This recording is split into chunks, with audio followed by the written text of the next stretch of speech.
Are you having the age-old problem of playing back your film footage? Do you have a slightly older computer and you want to get the most out of it? And have you got a new camera that creates files that are processor heavy like me? These questions will be answered today with one simple answer: proxy files. So I just bought the DJI Osmo Nano. I'll just show you on here. And this is my new behind the scenes camera. And one of the issues I've been having with this camera here, as you can just see in this new case, is I'm shooting a D-Log M, so I'm trying to, do it in the highest quality possible. But I'm having issues playing back the footage. It doesn't happen all the time, but it can be a persistent issue. And I've also been shooting with an FX3 and FX2 and FX6 for my regular Joe job during the week, and that's my production role. And .mxf files are a bit of a pain, like the DJI ones. I've got a slightly old PC, it can't upgrade to Windows 11, so what's the solution? The solution is being able to create proxy files. Now, proxy files are tiny versions of the same thing, but really, really small. And the benefit of using proxy files is you can do complete edit and not have to worry about playing back. So you can play back low-res versions on your timeline. I'm going to show you on here. I've got a bunch of footage from a behind-the-scenes shoot, and as I go through the process, I'll talk you guys through it. On our timeline, which I hope I've started to capture, is I've got these behind-the-scenes shots from an acting school I work with in Chester called the Northwest End Acting School. And I'm not going to do the edit. There's no need for me to do an edit. I just want to show you how it works and the benefit of creating proxy files outside of the program we currently. And there's one big benefit to that, which I'll go into in just a sec. So I'm just going to import my footage now. And one important thing is this applies to DaVinci Resolve on PC and Mac. I've got a PC here, but it will work on Mac exactly the same way. And this actual solution will work in Premiere as well. And they do two different things, but the principles behind proxy files are exactly the same across all editing software. And if your editing software doesn't use proxy files or doesn't allow to do that, then I would recommend using something else.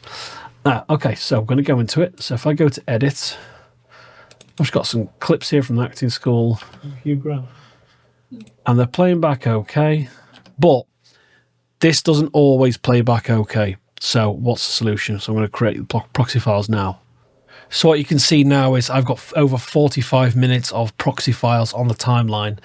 And this will be a problem if I was doing complex graphics or something like that. You'll have playback issues. So what I want to do is be able to play this back, add the effects, and then you render out the entire timeline.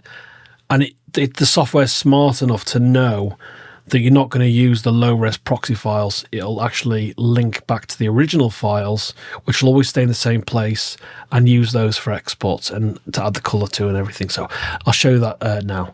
So the first way to do this is to generate proxy media or proxies within the software itself, but that stops you from using the software. So what I'll do is I'll just do it for this one clip. You can highlight all of them like I've got highlighted here, but if I go to this very first one and right click and go down to where is it? Generate proxy media.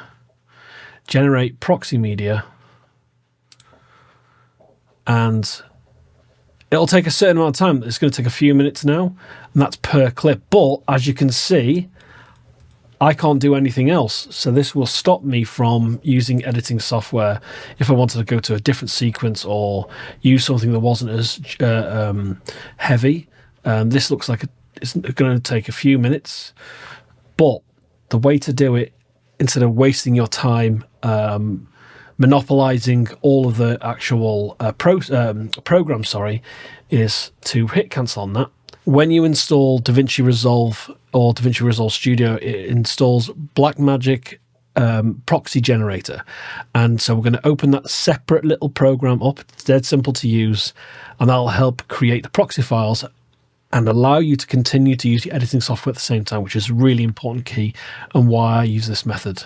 So if I go down to Proxy in the search, not Roxy, go Proxy, and there's your icon, Blackmagic Proxy Generator.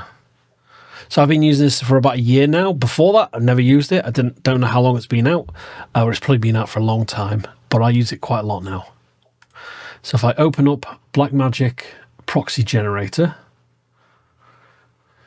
So I've opened up the Blackmagic Proxy Generator app. It's a separate app, but it gets installed at the same time when you install Resolve. At the top, it shows you the progression of the process files.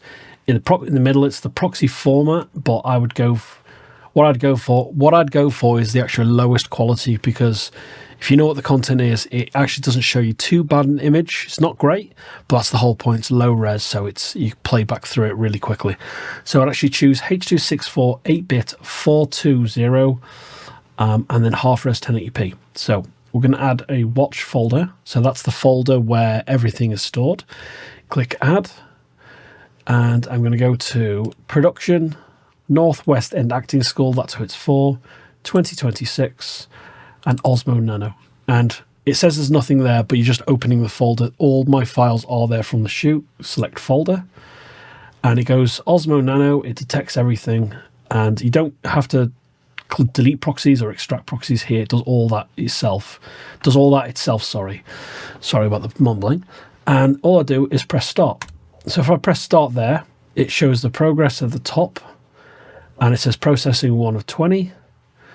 And all I need to do is click off that. I can continue to use my editing software, do anything I want on here, and I can continue to use the editing software. That's the big takeaway with using Blackmagic Proxy Generator, is that you can continue to use your editing software. That's the reason to use this. It'll be exactly the same in terms of what you're playing back between generating the proxy media within Resolve and within Blackmagic Proxy Generator, because it's exactly the same thing. But, like I repeat, it's the fact that you can continue to use your editing software. Oh, and one last little note is they both take roughly the same amount of time. If I go back here, it'll show you that's the progress per frames, and it doesn't give you an estimate. The estimate changes all the time. So what I'd recommend is definitely creating the proxies outside of the software you're using.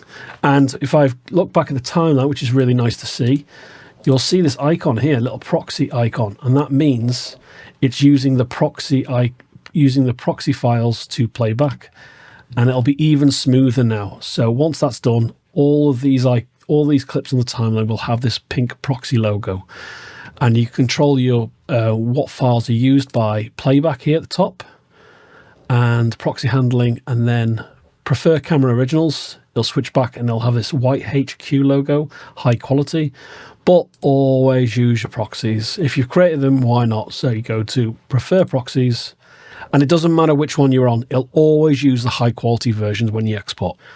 And that's my big recommendation for this week and little tutorial. I hope you've enjoyed this video. Nice short one for the weekend, and I'll be I'll be creating a lot more of these over the next few weeks, as well as my Oscar nominee film reviews. So please check those out. Please like and subscribe, and I'll see you all soon. Bye-bye.